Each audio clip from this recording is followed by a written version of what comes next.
I'm Dr. Eric Cobb of Z Health, and this week we're going to talk about how to use a tissue to improve your pain and performance.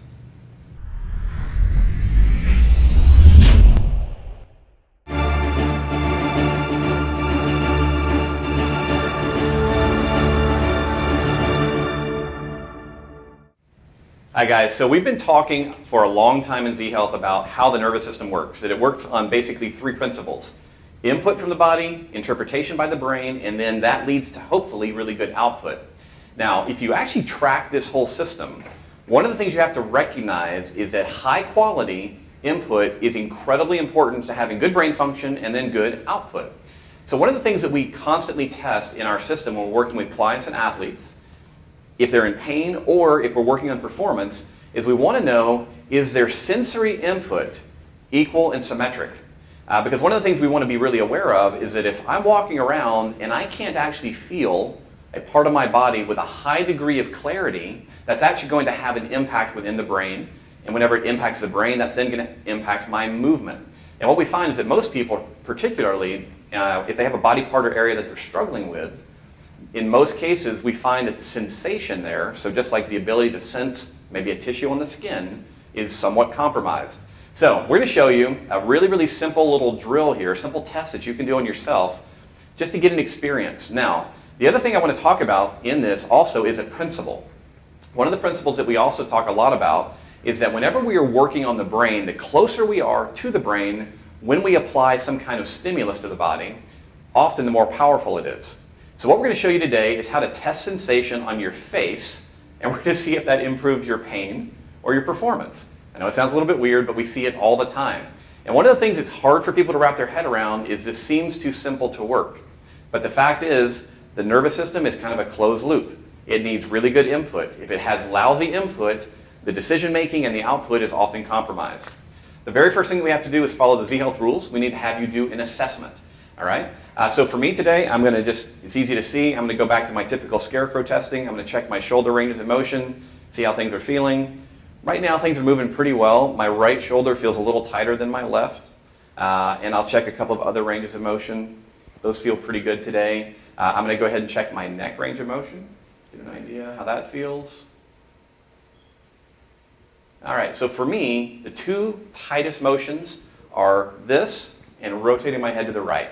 So those are going to be the ones that I'm going to see if they will improve whenever I'm doing this little exercise. Now, you could have tested anything that you want. You can test your shoulders, you could do a forward bend, a big body rotation. If you're really not into flexibility and mobility, you could do a couple of push-ups, see how hard they are.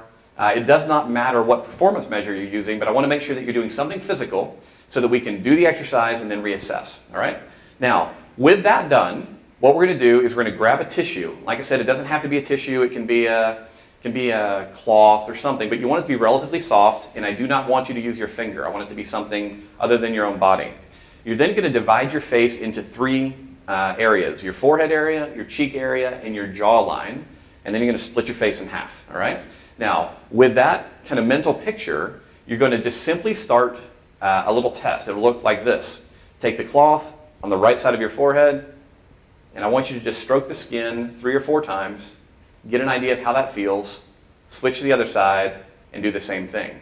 What you're trying to identify here is the sensation, in other words, is the input to the brain the same or different? All right?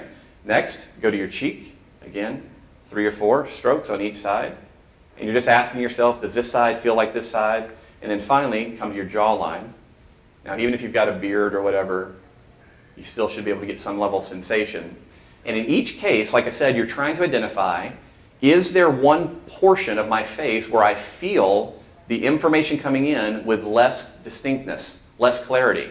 So on my face right now, what I'm noticing is I have a little decreased sensation on my left jawline.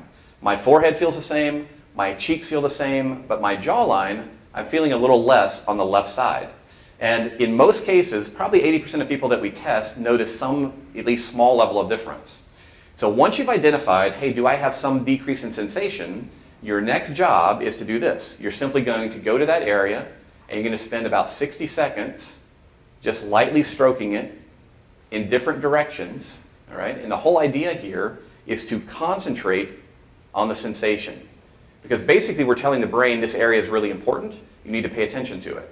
So usually after about 60 seconds of just focused attention, if you then go back and retest, it should feel very similar. Once you've done that, you go back, you retest your ranges of motion. All right?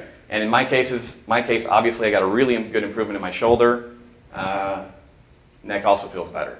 So hopefully you're going to notice something very similar. Now, the reason that this is important is if you work with a Z-Health practitioner, if you are a Z-Health practitioner, you're working with clients, you can never, ever forget the importance of sensory input. Sensory input by itself can be remarkably powerful in improving range of motion like you just saw or just experienced, getting people out of pain, and even though it's simple, it doesn't mean that it's not effective. So if you found a really good difference with this, awesome.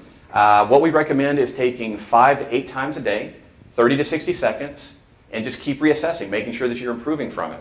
Now, if you found a spot in your body, maybe on your hand or wrist, and you had lack sensation and you did some work there and all of a sudden your movement got better or you got stronger, super important practically to remember this. You walk into the gym, you're going to grab a towel, little sensation work before you start your workout.